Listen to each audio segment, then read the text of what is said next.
वो तो एक ही थे।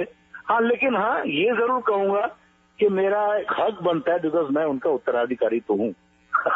बिल्कुल ठीक, बहुत हक बनता है। And you know, we are so happy कि आप किशोरदा की जो टॉर्च है उसे रोशन कर रहे हैं और लेकर चल रहे हैं आप। That's it's so nice to have that. देखिए समीर जी, इसीलिए केबीएम का मकसद क्या है, यहाँ पे अगर आप मेरे केबीएम के गाने सुनेंगे, अभी जो आपने सुने बाबा मेरे, do I sound like Kishore Kumar? I don't think so. Not at all, नहीं, बिल्कुल नहीं, बिल्कुल नहीं। तो यहाँ पे मैं चाहता हूँ, I want to break the ice, let the listeners know, this is Amit Kumar, this is Amit Kumar, this is not Kishore Kumar, this is what I, थोड़ा सा मतलब कि इसलिए I have been in that you know genre, और वो सबको मालूम है।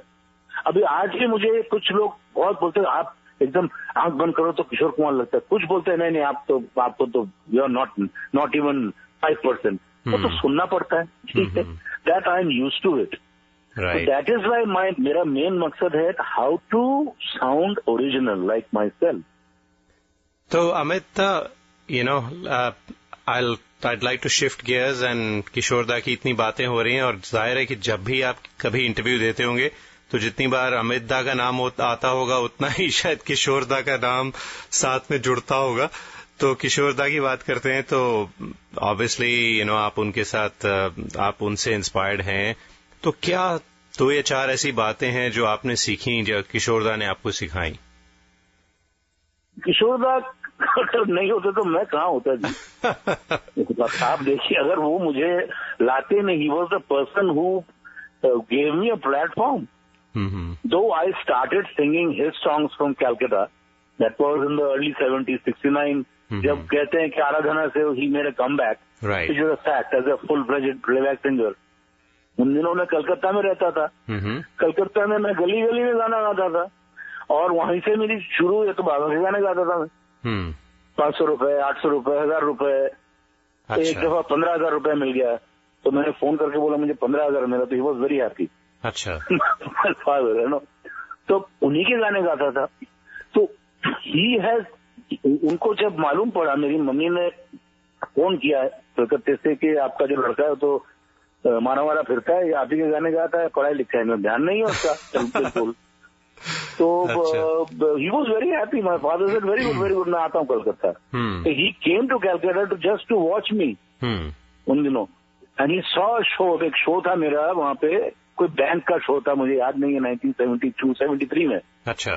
वो शो देखा उन्होंने, 71 की बात कर रहा हूँ, 71, वो शो उन्होंने देखा, और वो शो का किस्सा भी आप सुनना चाहेंगे कैसे हुआ? बिल्कुल सुनना चाहेंगे, जरूर। तो वो तो आए घर, वहाँ पे पहुंच गए, and he was very busy those days, you know, एक दिन में 4 गाने गाते थे, and he was one man show एकदम। अच्छा। यू नो, तो he just came for one day, बोलो आके मैं देखता हूँ क्या करता है तू। तो मुझे उन्होंने कहा कि देखो तुम जो शो करोगे तो मेरा सीट कहाँ है? तो मैंने बोला तुम्हारा फ्रंट सीट मैंने रखा है, तुम फ्रंट सीट में बैठ के शो देखोगे मेरा। तो उन्होंने कहा वो गलती मत करना। तो क्यों?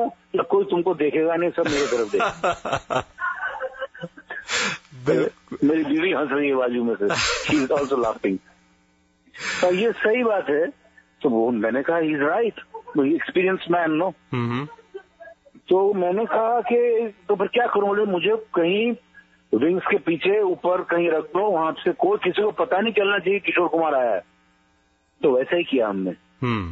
तो हमने जहाँ से लाइटिंग करते हैं ना, ऊपर से लाइटिंग, जी बिल्कुल, तो वहां पे उनको ऊपर बैठा दिया। अच्छा, स्टेज पे ऊपर बैठा दिया? हाँ, स्टेज के ऊपर बैठा दिया जहाँ से लाइटिंग करते हैं, और मैं सिर्फ उनको देख रहा हूँ और गाना गा रहा हूँ, झुम झुम झुम झुम झुम रू पकड़ घूम, और देख रहा हूँ ही ऑल्सो वेविंग, और ऑडियंस को मालूम नहीं कौन है बैठा हुआ। So he saw the full show and he was so happy. My father, he embraced me, he आशीर्वाद दिया। Then he said कि तुम मेरी मम्मी को बोला कि उसको बॉम्बे भेज दो, अभी बहुत हो गया है उसका भी, वो उसको मैं देता हूँ प्लेटफॉर्म। तो बॉम्बे में उन्होंने मुझे षणमुखानंद हॉल में in front of 3,000 ऑडियंस, उन दिनों he used to do regular basis में शोज करते थे। किशोर कुमार शोज उस वक्त इतने पॉपुलर होते थे। और 1967 to 1974 ये रिकॉर्ड है। षणमुखानंद हॉल, आपने नाम सुना है? नाम बिल्कुल, नाम सुना है, definitely. It's a historical hall. बिल्कुल। वहाँ पे every Friday Saturday there to be Kishore Kumar show, and house full public show. Mind you, कोई प्रमोशन नहीं, नो कॉर्पोरेट, नथिंग। उन दिनों में एक आदमी वन मैन शो हाउसफुल करता था, दैट वाज किशोर कुमार। आज भी ये हिस्ट्री है, ये षणमुखानंद हॉल के मैनेजर आज भी बोलता है कि ये रिकॉर्ड कोई ब्रेक नहीं कर पाया अभी तक, एक ही आदमी करके गया है। क्या बात है। तो ये पब्लिक शोज होते थे, टिकटेड शोज होते होंगे? टिकटेड शोज, और सब स्टार्स आते थे सब। उन दिनों बॉलीवुड के स्टार्स, राज कपूर साहब, देवानंद साहब, दिलीप कुमार साहब, सब, शम्मी कपूर, ये ऑल यूज्ड टू से हमको देखना है किशोर कुमार को। और अशोक कुमार तो शुरू से ही आगे बैठे रहते थे, वो मतलब विदाउट ये वो आके सामने बैठे रहते थे। तो म्यूजिशियंस वगैरह, ये म्यूजिक किनका होता था? पिताजी का ग्रुप का होता था। अच्छा। ऑल द ग्रेट म्यूजिशियंस, मनोहरी सिंह, चरणजीत जी अभी गुजर गए कुछ 10-15 दिन पहले। अच्छा। चरणजीत सिंह, मनोहरी सिंह, भूपेंद्र जो गाना गाते हैं। जी बिल्कुल। Yes, he started from my father's group. Bhupendra, Diwan Ganguly, Narendra Kaka, Arun Paudwal, you know, all the Kersi Lord, Kersi बाबा, Bhajji Lord, all the great musicians, and only Kishore Kumar, one man show. वहां पे उन्होंने मुझे एक शो अनाउंस किया, daddy Kishore and Sunny Amit. अच्छा। That was my first introduction at Shanmukhananda hall in 1971। और आपको पता है चीफ गेस्ट कौन थे? बताएं। Sachin Dev Burman, SD Burman was the chief guest. क्या बात है। तो आपने अमिता इस शो में किशोरदा के गाने गाए या? मैं एक्चुअली मेरे खुद के खुद गाने थे ही नहीं। तो बिल्कुल बिल्कुल, वही मैं पूछने वाला था कि आपने कौन से गाने गाए। और मैंने वो पंचम दा के गाने, वो कारवां पिक्चर में गाना था ना पिताजी का, हम तो है राही दिल के पहुंचे रुकते दिल, तो वो गाना गाया था। अच्छा। तो वो सामने बैठे थे SD बर्मन, उनको उसके पहले स्टेज पर बुलाया गया था, उनको माला देके हमने ये किया था, ऑनर किया था। तो जैसे मैंने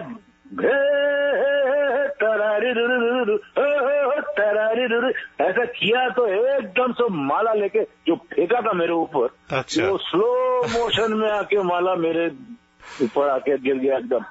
this was my biggest award.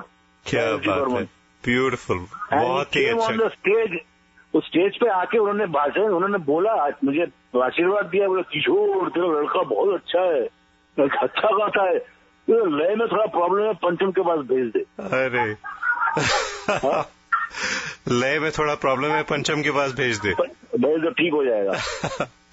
Very nice, बहुत ही इंटरेस्टिंग किस्सा है जी। बस ये यहाँ से शुरू हुई, but he gave me a platform, you know. और कैसे प्लेटफॉर्म दिया, देखिए स्टेज पे मुझे, मैं तो उनके साथ पहले भी, मतलब के I used to play bongos, congos, tabla बजाता था मैं। अच्छा। परकशन। और फिर वो मुझे दो डुएट करता था मैं उनके साथ। तो यहाँ पे उन्होंने क्या किया, मुझे मुंबई में सबके सामने इंट्रोड्यूस करेंगे। तो यही इसी शो में उन्होंने मुझसे शो से पहले कहा कि इधर आओ, तुम जैसे बजाओगे, मैंने गाना गाया, जैसा मेरा गाना एक खत्म होगा मैं दूसरा गाना शुरू कर दूंगा, तुम पीछे से आके मेरे कंधे पे टैप करोगे। अच्छा। मैं घूमूंगा and that is your introduction. तो मैंने ऐसे कैसे, बोले कुछ नहीं, मैं जो बोल रहा हूँ करो। अच्छा। तो उन्होंने गाना शुरू किया, मेरी जान कहना मानो ओ मुझको, तारा गाना गा रहे, तो मैं पीछे से आके घंटे पे टैप करके मैंने कहा, मेरे बाप अब तुम जाओ, ओ मुझको गाने का मौका तो दो। दोनों का दिया, ऑडियंस पूरा started shouting, what an ovation. This was the introduction. Can you imagine? Very good. क्या आदमी थे वो, क्या आदमी थे, मतलब कैसा सोचा उन्होंने, spur of the moment. उनकी बड़ी वो काफी इनोवेटिव स्टाइल था सब कुछ करने का, बिल्कुल हटके हर काम करते थे। तो ये भी उन्होंने अपने ही अंदाज में इंट्रोडक्शन किया आपका। तो मुझे प्लेटफॉर्म दे दिया है, ये प्लेटफॉर्म। बिल्कुल, तो प्लेटफॉर्म मिला। फिर आपने उनके साथ कितने गाने गाए उस शो में, पहले शो में? पहले शो में ये 2 ही गाने गाए और एक डुएट गाया था उनके साथ। अच्छा। वो फिल्म थी, वो मेरे अपने मुकेश जी के साथ, हाल चाल ठीक ठाक है, अगर आपने सुनी होगी गाना। सब कुछ ठीक ठाक है, बिल्कुल। हाँ, वो गाना गाया था मैंने, मुझे याद है। अच्छा। तो उसके बाद बस सिलसिला शुरू हुआ, फिर आपको फिल्मों में गाने मिले, फिर मुझे एकदम उसके बाद मुझे पहला मौका मिला, मैंने गाया सपन जगमोहन, उन्होंने मुझे पहला गाना गवाया, होश में हम कहाँ। वो अच्छा। दरवाजा राम जबरदस्त की फिल्म थी, वो काफी बाद में रिलीज हुई, 10 साल के बाद रिलीज हुई। अच्छा। बिकी नहीं रही थी फिल्म। अच्छा, okay. That was my first song outside Kishore Kumar camp. होश में हम कहाँ, मिल गए दो दिल जवा। अभी मेरे I have completed 50 years in industry. मेरे सारेगामा ने thankfully they have taken out compilation of mine 50 years of Amit कौन। मैं आपको भेजूंगा जरूर, that'll be great, that'll be fantastic। उसमें वो गाना है, होश में हम कहाँ। तो लेकिन जो आपकी बड़ी जो ब्रेक थी वो मुझे लगता है बालिका बधू बड़े अच्छे लगते हैं। हाँ, उसके बाद मैंने मदन मोहन जी का गाना गाया, वो फिल्म भी नहीं रिलीज हुई। अच्छा। आशा जी के साथ डुएट था। फिर सलील चौधरी ने मुझे गाना गवाया राजेश खन्ना के लिप में, क्योंकि वो प्रोड्यूसर जो था बोला Kishore Kumar I can not afford, तो सलील ने बोला फिर अमित से गाओ, अमित अच्छा गाता है।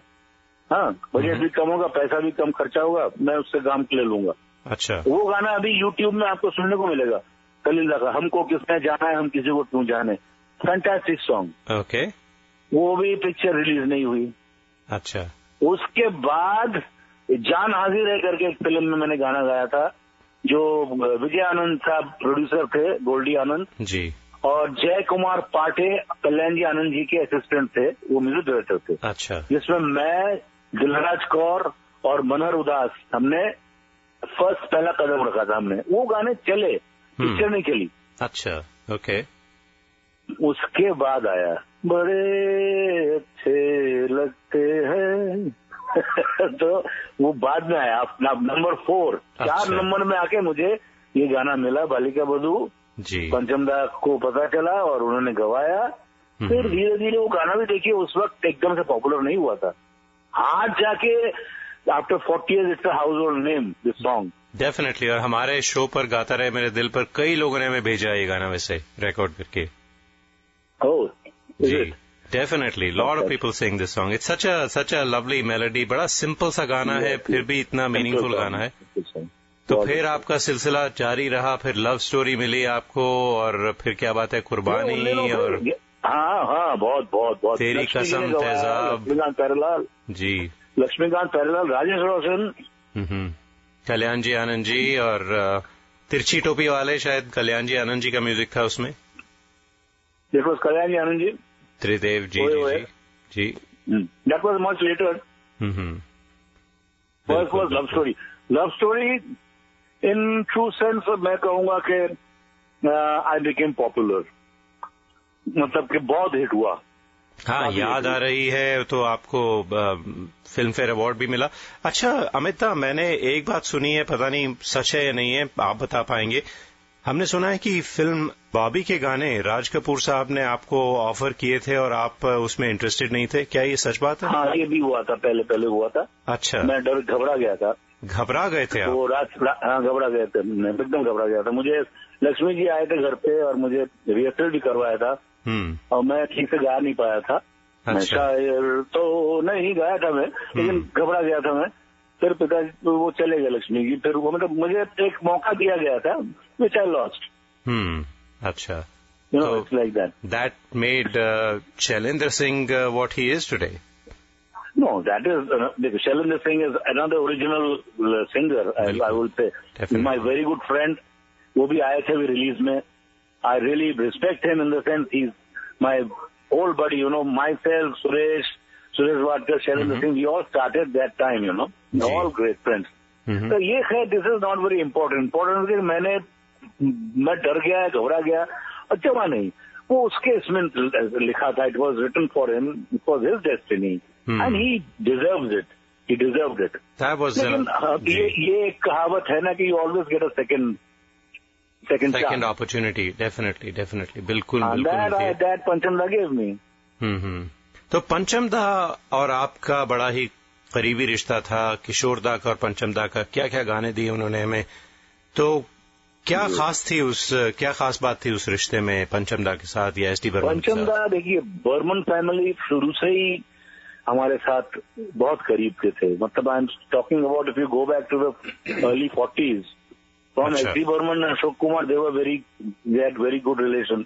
जी। बिकॉज एस डी बर्मन साहब जब बम्बई आके when he wanted to pack his bag and go back to Tripura, तो अशोक कुमार ने रोका था उनको, उन्होंने आपको करना है, you have to do it. एक कोई फिल्म किया था तो फिल्म चली नहीं, तो ही सेड क्या जमेगी नहीं, साल नहीं गलेगी। But my uncle he forced him no. फिर उन्होंने एक फिल्म की जो हिट हुई फिल्म, वो फिल्म का नाम मुझे याद नहीं आ रहा है, जिसमें पिताजी ने माई फादर 1946 कोरस में गाना गाया था। अच्छा। एस.डी. बर्मन का म्यूजिक था। पिक्चर का नाम मुझे क्यों नहीं याद आ रहा है, अशोक कुमार ने भी गाया गया था। दादा मुनि सिंग ऑल्सो ना, उन्होंने भी गाया था। अरे दादा मुनि की तो बहुत रेलगाड़ी मुझे याद है, उनका बड़ा ही फेमस गाना था। That was much letter. तो वहां से जो एस.डी. बर्मन का जो बर्मन फैमिली के साथ रिश्ता बना, हाँ, वो होते होते it was like a family. Burman family and Ganguly absolutely bonded था, पिताजी के साथ खास। My father was very close to S D. Burman, और पंचम दा पिताजी के सामने आए। He saw everything, he saw Pancham da becoming famous and सब। बताते थे कि पंचम देखो कितना अच्छा अपना एक स्टाइल बना दिया उसने। इट्स नॉट सो इजी अपना एक स्टाइल बनाना, अपना एक ये इतने सारे कंपोजर्स के बीच में, शंकर जयकिशन, मदन मोहन, एस.डी. बर्मन और भी सब, नौशाद, ऑल ग्रेट। उसके बीच में पंचमदा आके जो चेंज किया, जो ट्रेंड उन्होंने मारा आके, it is history, it is not easy.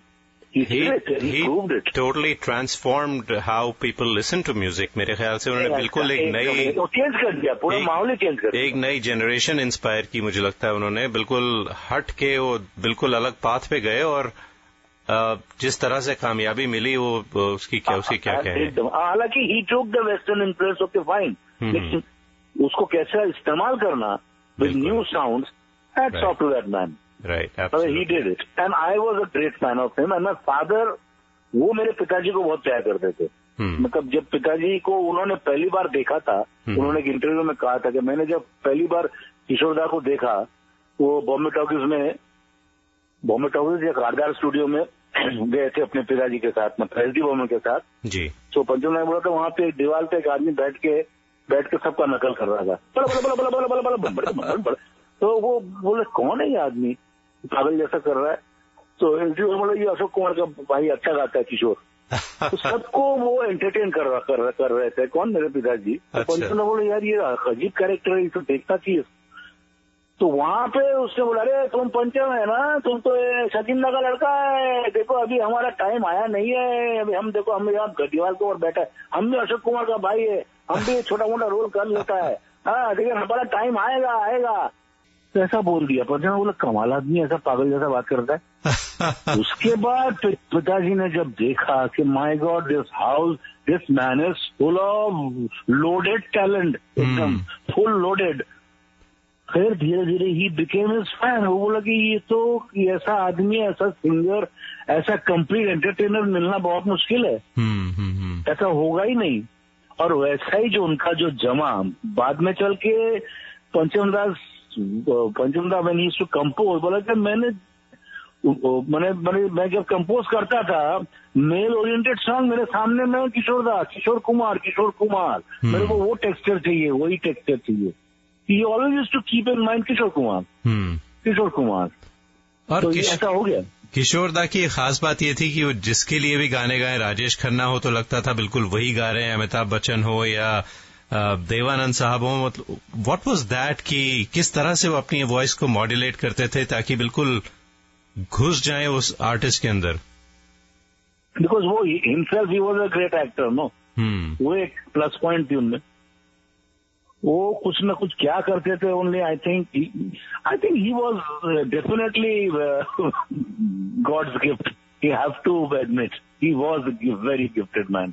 ऐसा होना बहुत मुश्किल है। ऐसी स्किल सिखाई नहीं जा सकती किसी को, मुझे लगता है ये बस अंदर से ही आती है कि किस तरह से आवाज को मॉड्यूलेट किया जाए ताकि उसी आर्टिस्ट को सूट करे जो फिल्म पे जो पर्दे पे गा रहा हो उस गाने को। करेक्ट। अरे पंचमदा मतलब ऐसे बोलते थे कि वो आदमी, मतलब ही किशोर कुमार को अगर एक गाना बायाट हो गया, उसके सामने आप 10 कितने भी दिग्गज को रख दो, उठा के फेंक देगा वो। जिस वक्त RD. Burman used to say that, Kishore da को अगर बायाट हो गया ना गाना, एकदम बायाट होना चाहिए, वो सामने किसी को भी लेकर उठा के फेंक देगा। अच्छा, this was the compliment used to से।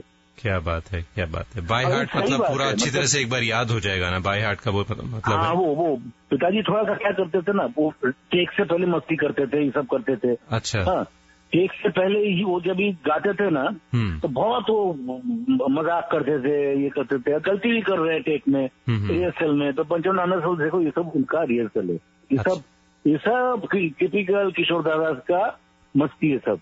जैसे टेक शुरू होगा इट बिकम लाइक एकदम टक मारेगा, एंड तो वही होता था, जैसे टेक शुरू किया टका महाराज बुलजाई। अच्छा, दैट वाज किशोर कुमार। वो देखो मैंने क्या कहा था, ये किशोर कुमार है, दिस इज किशोर कुमार। तो अक्सर उनके जो गाने होते थे कितनी टेक्स लगते थे? आप तो जाहिर है गए होंगे, कई रिकॉर्डिंग में देखा होगा, कुछ ऐसे किस्से याद आते हैं? नहीं, कुछ गाने मैक्सिमम 3, 4, 5 रिहर्सल होते थे, 2 टेक में खत्म, 3 टेक एट द मोस्ट। कुछ गाने एक टेक में खत्म। अच्छा, 1 take okay, there are so many songs. ये कई सिंगर्स के साथ हुए हैं, पिताजी के साथ, जैसे रूपचरण उस तरह was 1 take okay, I remember 1 take, 1 shot okay. क्या बात है। ये डिड अबाउट 6 रिहर्सल, 1 शॉट, एक ओके, अंदर से S D Burman okay. Very nice. तो अमित दा, किशोर दा के तो मस्ती भरे गाने हैं खूब सारे, और बड़े सीरियस तरह के गाने भी हैं। तो आपको खुद या किशोर दा को खुद कौन से अपने गाने ज्यादा पसंद थे? जैसे बड़ी सुनी सुनी थी, मेरी नींदों में तुम हो, या जीवन से भरी हो गाने। जी, उनको भी ऐसा यही प्रॉब्लम था। वो तब भी बोलते थे कि हमें थोड़ा अच्छा गाना गाने को मिलता नहीं है, वही का वही उठपटांग गाना गाना पड़ता है। कभी कभी अच्छे गाने मिलते हैं। हाँ, वो देखिए उस वक्त वो बोलते थे, तो अभी क्या हाल है? बिल्कुल ठीक है, उस वक्त तो इतने अच्छे गाने होते थे, फिर भी अगर ऐसा लगता था तो आजकल तो बात ही कुछ दूसरी है। भी उस वक्त देखिए उनके फेवरेट गाने, देखिए वो तो बचपन से उनके गुरु थे कुन्नन लाल सहगल। बिल्कुल, हाँ। तो सहगल साहब के गाने गा के उन्होंने अपने आप को आगे बढ़ाया है। The way is to sing Sehgal साहब song, hats off to him. मतलब कि नकल नहीं करते हुए इतना अच्छा गाना, और कुछ गाने सहगल साहब से बेहतरीन गाते थे, ये मैं बोलूंगा जरूर। क्या बात है, बहुत अच्छे गाते। मुझे मालूम है कि उन्होंने सहगल साहब उनके आइडल थे, और बड़ी कोशिश की ताकि सहगल साहब को मिल सकें, लेकिन मुझे लगता है उनकी मुलाकात कभी हुई नहीं सहगल साहब से। सहगल साहब को मिले थे।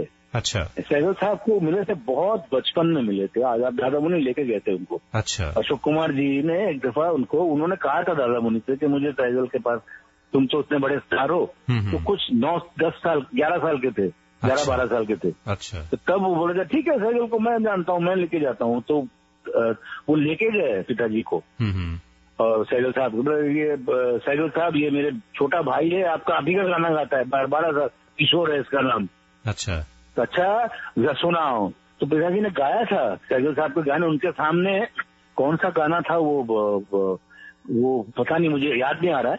तो गाना गा रहे थे वो सहगल साहब ने, और पिताजी बहुत हिल रहे थे।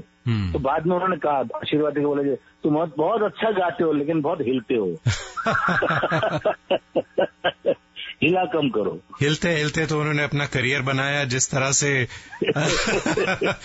तरह से अपने फिल्मों में हिलते थे। और क्या बात, ही was one of the first comic heroes. उस जमाने में कॉमिक हीरोज तरह का कोई कॉन्सेप्ट ही नहीं था। Absolutely, yes. He was a successful, or that too successful. बिल्कुल। Successful comedian hero in the 50s. That was Kishore Kumar. You see his record from 1956 to 59. He gave 7 Jubilees, 2 Golden Jubilees. बिल्कुल।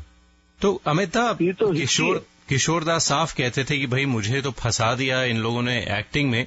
उनका असली जो passion था वो गाना था, और एक्टिंग से सुना है कि दूर भागते थे और कोई उन्हें शौक नहीं था सेट पे। तो उसके बारे में बताएं, किस तरह से, अगर शौक नहीं था फिर भी इतनी सुपरहिट फिल्में, या पड़ोसन हो या चलती का नाम गाड़ी हो, ये सब, how did that happen? He was, no, मैं आपको सही बात बताऊं, आई थिंक ये उनका ऐसा ही वो बोलते थे। आई think he was a brilliant actor, brilliant is the word. He was a great actor, he was a great singer, everything was great about him. You can't.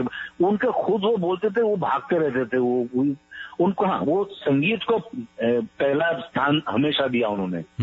वो बोलते थे ना, संगीत दिल से निकलता है, एक्टिंग जो है झूठी है, संगीत दिल से निकलता है, ये वो हमेशा कहते थे। एक्टिंग झूठी होती है, संगीत जो है दिल से निकलता है। तो लेकिन संगीत का इतना शौक था, फिर भी कभी उन्होंने कोई ट्रेनिंग नहीं ली? इतना टैलेंट था इस वजह से, या बस उनकी पर्सनालिटी कुछ ऐसी थी? ट्रेनिंग नहीं ली उन्होंने। अगर ये तो देखिए, अगर वो क्लासिकल सीखते, आई think he would have excelled in that also, because he had such a great voice, such a melodious voice, you know, he would have. But ठीक है, वो नहीं सीखते हो जो करके गए, वो वही देखिए आप, जो सीधा गाके गए, एक्सप्रेशन करके देखे गए, वो कौन कर सकता है? आज भी देखिए, he is on the front runner, he is there, definitely, he will always be there. अभी देखिए, मैं आपको मिसाल देता हूँ, अभी इस्तांबुल में मैं था परसों, तो मैं और कविता हम वही बात कर रहे थे कि सब गाने हो रहे थे, there 30 contestant, there singing today songs and पुराने गाने ज्यादा गा रहे थे। 90% पुराने गाने, 95% कहूंगा, 2 या 3 गाने आज के जमाने के गाए, और उसमें 95% में सबसे ज्यादा किशोर कुमार। तो कविता बोले सब किशोर तक के गाने गा रहे थे। यू नो अमिता, हमारे शो पर गाता रहे मेरा दिल पर भी मैं कहता हूं कि 80% जो गाने आते हैं वो अभी भी किशोर दा के। चिंगारी कोई भड़के या फिर अमर प्रेम के, कुछ तो लोग कहेंगे ये गाने हैं, या यू नो बस यही गाने लोग पसंद करते हैं और बार बार रिकॉर्ड करके भेजते हैं। उन गानों में कुछ था, बिल्कुल। यही तो, ये this was the magic he had in his voice, बिल्कुल, the magic in his voice which cannot be brought by anything। जो वो करके गए, वो हमेशा बोलते थे, आपको मालूम उस वक्त ही इनके तरफ बोलते थे, टीना जी को बोलते थे, देखो मेरे ऊपर किताब लिखना शुरू करो, मेरे ऊपर एक किताब लिखना शुरू करो, मैं एक ही दिन मरूंगा, एक ही दिन मरूंगा मैं, उसके बाद लोग ढूंढेंगे मुझे, लेकिन मैं नहीं मिलूंगा। मेरे जैसे बहुत कोशिश करेंगे गाने की, थोड़ी बहुत झलक मिल जाए, सब खुश हो जाएंगे, लेकिन किशोर कुमार नहीं मिलेगा। तो बोलते थे वो, विच इज सो ट्रू, बिल्कुल सही बोलते थे, क्योंकि ट्रू, इट्स अ फैक्ट। आज इट इज ट्रू, आप भी बोल रहे हो कि it is true, it's a fact. बिल्कुल बिल्कुल बिल्कुल। तो अमिता, आपके किशोर दा के फेवरेट गाने कौन से हैं? मेरे पिताजी के फेवरेट गाने उनके खुद के बनाए हुए हैं, जो कंपोज किए हुए हैं। अच्छा, जैसे चल के तुझे मैं लेके चलूं एक ऐसे गगन के तले, जहाँ गम भी न हो आंसू भी न हो, बस प्यार ही प्यार पले, एक ऐसे गगन के तले। ये कितना मीठा संगीत, कितना मतलब एक ही ट्यून, डा डा डा डा डा डा डा डा डा डा डा डा डा डा डा डा डा। देखिए कुछ क्या किया, एक ही नोट में घूम रहे, फिर भी इट ग्रास्प्स यू, ऐसा पकड़ता है। और ये वो गाना है अमिता, मुझे याद है कि दूर गगन की छांव में, इसमें आपकी भी डेब्यू थी फिल्म में, अगर मुझे याद हो ठीक। एब्सोल्यूट, 1964 में रिलीज हुई थी, और ये गाना हमने पिक्चराइज किया था पंचगनी महाबलेश्वर में 63 में। तब थोड़ी मालूम था कि एक टाइम आएगा ये गाना it will be like a house hold name today. अभी जो परसों हम इस्तांबुल में थे, तो ये कम से कम 5-6 जन तो यही गाना गा रहे थे, आज चल के तुझे। क्या बात है, अभी भी देखें 1960, 50 साल होने को आए, लेकिन लोग भूलते नहीं हो गाने। एब्सोल्युटली। अच्छा, तो आप इस फिल्म में आप कैसे आए? कुछ ऑडिशन हुआ, कुछ कैसे, how did you get the role? Door Gagan Ki Chhaon Mein was a very funny incident. You know, when he started writing the script, he saw a film from Hollywood, The Proud Rebel, 1958 की फिल्म थी, एलन लैड, हॉलीवुड की film, वहां से उनको प्रेरणा मिली। तो ही Indianised it, और उन्होंने लिखना शुरू किया। उसमें फादर एंड सन का था, उसमें भी जो लड़का था वो भी ऐसा ही डेड म्यूट था। अच्छा, बोल नहीं पाता था। अभी यहाँ पे उन्होंने जैसे इश्तेहार दिया पेपरों में, और कि टाइम्स ऑफ इंडिया में उन दिनों ये दिया था कि सब there used to be test जी, ऑडिशंस होते थे, बिल्कुल ऑडिशंस होते थे और सब बच्चे लोग आते थे। मैं बीच में देखता रहता था, इधर उधर घूम रहा हूँ, और पिताजी यूज्ड टू टेक ऑडिशंस। जम नहीं रहा था इनको, ही वॉज वेरी कंफ्यूज। तो उनके असिस्टेंट, उनके friend Iftikhar uncle, character actor Iftikhar, he was very close to my father. अच्छा। हाँ, तो वो बोल रहे थे, उनको बोल रहे थे इससे मुझे ये नहीं मिल रहा, I am not getting the correct boy, the boy should speak from his eyes. अच्छा। आंखों से बात करनी चाहिए, ऐसा लड़का चाहिए, ऐसा नहीं मिल रहा है। तो मैं बीच में ऐसा ही उधर उधर उछल कूद कर रहा था। तो इफ्तिखार ने देखा मुझे, इफ्तिखार अंकल ने देख के बोला, किशोर तेरा लड़का यहाँ पे बंदर जैसा उछल कूद कर रहा है, उसको ट्राई करना, उसको उसी को ट्राई कर। तो हाँ यार, ये तो मैंने सोचा ही नहीं। फिर मुझे बुलाया उन्होंने, बोला इधर आओ, एक तुम काम करेगा, एक्टिंग करेगा। बोला एक्टिंग? बोला हाँ, एक काम करो, एक पर्दे के पीछे जाओ और मैं जैसे बोलूं बाहर आके डायलॉग बोलो। तो मैंने क्या डायलॉग? बोला बापू तुम कब आओगे? तो मैं पर्दे के पीछे गया। बोला अभी सीरियस हो जाओ, एकदम सीरियस हो जाओ, क्योंकि मैं काफी मजाक कर रहा था। तो मैंने अपने आप को 2-3 थप्पड़ भी मारे पर्दे के पीछे, सीरियस होने के लिए। अच्छा। फिर मैं बाहर आया, बाहर आके मैं बोला बोल डायलॉग बोल। तो मैंने बोला बापू तुम कब आओगे? बोला अरे यार कट, इसको ही लो, इसी को लो।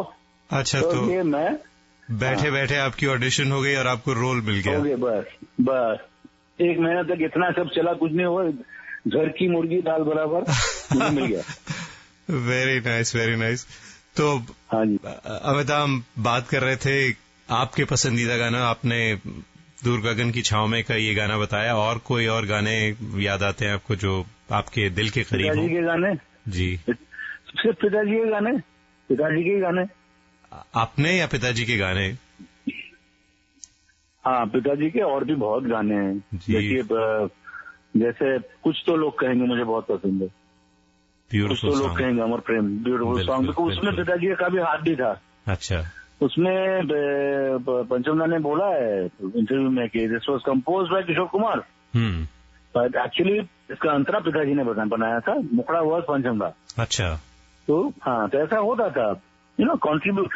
वही तो बात है ना कि उनका जो कॉन्ट्रीब्यूशन करते थे ना वो, ये बहुत बड़ी बात है। मतलब उनको जो ट्यून पसंद आ गया, ये घुस जाते थे एकदम, ये टू कंट्रीब्यूट। क्या बात है। आर डी बर्मन ने कहा है कि मैं उन दिनों थोड़ा सा ये था, मैं सैड था, क्योंकि उनके वो डिवोर्स हो गया था रीटा के साथ। अच्छा। He was little bit disturbed. तो बोले फिर भी मैं, किशोरदा ने मुझे हेल्प किया था, मुझे याद है, कुछ तो लोग कहेंगे। तो उस जमाने में जो ये कंट्रीब्यूशन तभी पॉसिबल था जब आप एक रिलेशनशिप हो, बैठ के आप गाना बना रहे हो। आजकल की तरह नहीं कि गाना ट्यून रेडी है, आप जाएं अपना रिकॉर्डिंग करके निकल जाएं। तो मुझे लगता है कुछ डायनेमिक्स ही कुछ अलग होते थे उस जमाने में। 100%, not only with Panchamda and Kishore Kumar, I think with everyone, all the artist. बिल्कुल। Like Lata Mangeshkar, Mohammed Rafi, Mukesh, Manna Dey, Asha Bhosle, Hemant Kumar, Talat Mahmood. If you go down back, I think it must have happened with them, and ऐसा ही होना चाहिए। बिल्कुल बिल्कुल ऐसा ही होता है, ऐसा ही। इसलिए देखिए, दो सॉन्ग्स आर स्टिल अलाइव, दो सॉन्ग्स आर सस्टेनिंग आज तक। क्यों? Why isn't today's music sustaining? थोड़ा इम्पर्सनल है आज का म्यूजिक, है अच्छा है music, there are some good things happening, लेकिन थोड़ा वो पर्सनल टच, वो कहानियां नहीं है आजकल के गानों में मुझे। लेकिन ज्यादातर इट इज बिकम वेरी, ये कैकोफोनी हो गया है, बहुत ज्यादा ही हो गया है। अच्छा अमिताभ, हम वैसे तो आपकी और किशोरदा की बातें कर रहे हैं, लेकिन किशोरदा, रफी साहब, मुकेश जी, मन्ना डे साहब, तलत महमूद, ये सब एक ही जमाने में गाया करते थे, और आप जाहिर है you are right in the midst of all this. तो कोई और किससे याद आते हैं? I am so lucky, I have seen everyone. ये मैं अपने आप को बहुत भाग्यशाली कहूंगा कि मैंने इन सब को देखा, इन सब के साथ मैंने वक्त भी गुजारे थोड़े थोड़े, और ज्यादातर मन्नादा, रफी साहब के साथ तो बहुत। अच्छा। रफी साहब के साथ मैंने सबसे ज्यादा डुएट गाए मेरे ख्याल से, मेरे जनरेशन के सिंगर्स में। After my father, I am not, I have संग the maximum duets with Rafi. आप जाके कम से कम 10-12 डुएट्स गाए मैंने उनके साथ। क्या बात है। तो रफी साहब से क्या सीखा आपने? रफी साहब वो ग्रेट ह्यूमन बीइंग। और रफी साहब एंड पिताजी मतलब पुराने एकदम शुरू में, मतलब वही टेम्पोररी, थोड़ा 2-3 साल का फर्क हुआ, उसी टाइम में साथ में शुरू किया। Both had mutual respect for each other. Right. जिस दिन रफी साहब गुजर गए थे, मेरे पिताजी 31 जुलाई को हम जब गए थे, he was crying like a child, he was holding his feet and crying like a child, my father, I still remember that scene, the way my father was crying like a child. और जैसे मुकेश जी गुजरे थे उस वक्त, दोनों रफी साहब और मेरे पिताजी दोनों मतलब इतने रो रहे थे, बच्चे जैसे रो रहे थे। तो इसी से मालूम पड़ता है कि उनका जो एक ये था, क्या बोलते प्यार था एक दूसरे के प्रति, श्रद्धा, ये मैंने देखा है। आई have seen this. May be on the four front of playback singing वो अलग बात है, वो प्रोफेशनल इसमें अलग बात है, ठीक है, लेकिन एज ए ये सिंगर दे वर ब्रदरली, एक दूसरे को इज्जत करना बहुत बड़ी बात है, मैंने देखा है। और किशोर दा लता जी का बड़ा करीबी रिश्ता था, मैंने कई इंटरव्यूज देखे हैं, उन दोनों की बातें सुनी है। लता जी के साथ कुछ किस्से और क्या सीखा आपने उनसे? लता जी के साथ मैंने भी तो बहुत गाने गाए। बिल्कुल, आपका तो अवार्ड विनिंग सॉन्ग उन्हीं के साथ था, याद आ रही है? हाँ याद आ रही। लता जी के साथ पिताजी ने शुरू में पहला गाना वो फिल्म सिद्धि में गाया था ना, डुएट, कौन आया, ये कौन आया, दीवानंद के लिए। अच्छा, हाँ, प्रकाश के संगीत। जी। वो भी किस्सा आपको मालूम है ना, वो तो लता जी बताई होगी। वो दोनों एक ही ट्रेन में ट्रैवल कर रहे थे। हाँ, वो किस्सा तो बिल्कुल उन्हें लगा कि वो फॉलो कर रहे थे। जी। तो देखिए, ये जो रिस्पेक्ट एक दूसरे के लिए था, ये एक मिसाल है, मैं कहूँगा आज के जनरेशन के लिए। ये बहुत बड़ी बात है, ये मैंने देखा है। रफी साहब, मुझे याद है, मैंने रफी साहब के साथ एक गाना गाया था, वो गाना मुझे याद नहीं है, महबूब स्टूडियो में। तो मेरी गाड़ी खराब हो गई रिकॉर्डिंग के बाद। डुएट था मेरा रफी साहब का, आई थिंक सोनी कॉमी का म्यूजिक था, ऐसा कुछ फिल्म मुझे याद नहीं आ रहा था। अच्छा। और मैं नीचे खड़ा था, टैक्सी बुलाने के लिए वो किसी को भेजा, तो रफी साहब बाजू से पास किया गाड़ी में, तो मुझे रोक के मुझे बुलाया, बेटा क्या कर रहे हो? बोले रफी साहब मेरी गाड़ी खराब हो गई है वो टैक्सी में, बोले इधर बैठ जाओ गाड़ी में। बैठ जाओ। मैं पीछे बैठ गया। And can you believe that man, he used to stay in Bandra, वो मुझे जूहू तक छोड़ के, घर तक छोड़ के चले गए। और घर तक आए, मेरे घर तक आके, बंगलों में आके, अच्छा पिताजी थे जब बंगलों में अंदर, he was there, my father was there. अच्छा। तो मैंने कहा रफी साहब अंदर आइए। नहीं अंदर नहीं आऊंगा, अभी नहीं आऊंगा मैं अंदर। वो आए नहीं अंदर। मैंने अरे अंदर आइए, नहीं तो मुझे पिताजी बहुत डांटेंगे। बोले नहीं तुम जाओ, मैं बाद में आऊंगा, फोन में बात कर लूंगा मैं। सच ए ग्रेट मैन। मैं गया अंदर, जाके बाबा को बोला रफी साहब ने मुझे ड्रॉप किया। बोला अंदर क्यों नहीं बुलाया? बोले मैं बुलाया, ही सेड बात कर लूंगा। फिर उन्होंने बात किया। अच्छा। तो ये कौन करेगा? देखिए ये दिस इज ये आई रिमेम्बर रफी साहब। और एक किस्सा मुझे याद है, 1970 में मैं कलकत्ते में प्रोग्राम कर रहा था उन दिनों। जैसे मैंने कहा ना शुरू में, आई यूज्ड टू परफॉर्म, एक दिन में 3-3, 4-4 शो करता था मैं। अच्छा। तो एक शो में मैं था और रफी साहब। रफी साहब वो द मेन सिंगर, उससे पहले मैं था। तो मैं कौन सा गाना गा रहा था, एक बहुत पिताजी का गाना था, झुमरू गा के एकदम थक गया। उसके बाद मैंने दुखी मन मेरे गाया। दुखी मन मेरे में सेकंड अंतर में एक जगह मैंने शायद ठीक से गाया, अच्छा गाया मैंने। अच्छा। वो रफी साहब बाजू में विंग्स में आके बैठे थे, देख रहे थे मुझे ऐसा करके। तो मैंने वो जगह लिया and he was so happy. बाद में जब मैंने अंदर आया तो मुझे बहुत पकड़ के प्यार किया उन्होंने। बोले कि तुमने बेटा इतना अच्छा जगह लिया, वो कि मुझे अभी तक याद है। तुम्हें वाह वाह वाह वाह, ऐसा ब्लेस किया मुझे। वो जगह बहुत मुश्किल जगह था, तुमने करेक्ट निकल गया तुम्हारे अंदर से, बहुत अच्छा गाया। So these are my, these are my little gems, बिल्कुल gems जो I will never forget. बिल्कुल, you can cherish these moments forever for sure, absolutely. तो अमित दा, हमारा शो है गाता रहे मेरा दिल, और किशोर दा का ही गाना है। मैं चाहूंगा कि आप उसकी 1-2 लाइनें सुना दें, ताकि हम आज के बाद अपने शो की सिग्नेचर ट्यून में आप ही की आवाज डालना चाहेंगे। अच्छा, ये कौन सा गाना गाऊं? गाइड का? गाता रहे मेरा दिल। गाता रहे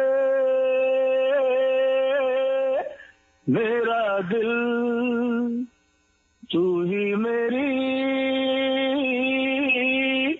मंजिल। गाता रहे मेरा दिल, तू ही मेरी मंजिल है। कहीं बीते ना ये रातें, कहीं बीते ना ये दिन, गाता रहे मेरा दिल। क्या बात है, क्या बात है। Thank you so much, that was very nice. और गाइड फिल्म, क्या फिल्म थी। किशोर दा के गाने और रफी साहब के गाने और लता जी और एस.वी. बर्मन का music, it just one of the magical films of that era, मुझे लगता है। Absolutely.